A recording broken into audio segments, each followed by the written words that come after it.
Here is a cabinet door construction method I first devised in 1978 for a contemporary Welsh dresser I created for a client.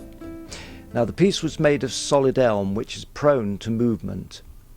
I later featured the method in my book Woodwork Now, and I call it the flush batten method, or to be precise, the flush floating batten method. And it's applied to plank effect designs where the doors are edge jointed and are a departure from the traditional frame and panel construction. Now it's the Scandinavian influence in my designs where I love to feature a plank effect in much of my work.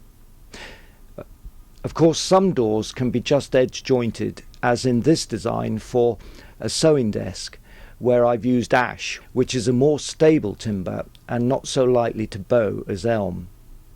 The flush batten method was a natural result of my exploring the portable plunging router from the mid-1970s onwards, leading up to my book The Incredible Router.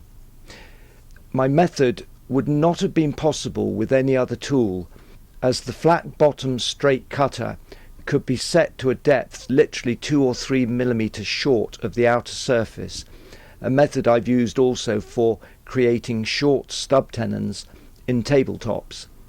The basic principle is that the timber must be allowed to expand and contract across the grain, and fixed battens would cause bowing, whereas this floating batten is slot screwed.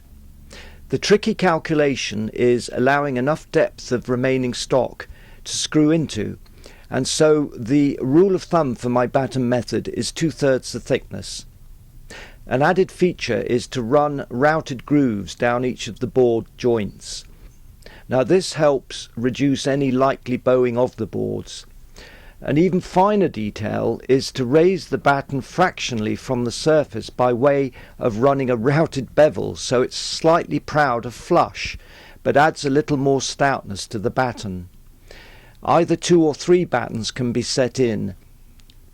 And as with much woodworking, the success of a method is in the proportions of the members in relation to the strength and likely timber movement. Now I find it curious that with the advent of technology such as CNC machining, we still tend to revert back to styles of the past as default mode, rather than explore the possibilities of the new technology and how they can create new shapes, new joints, and new techniques. Of course, that's why I referred to the router as incredible.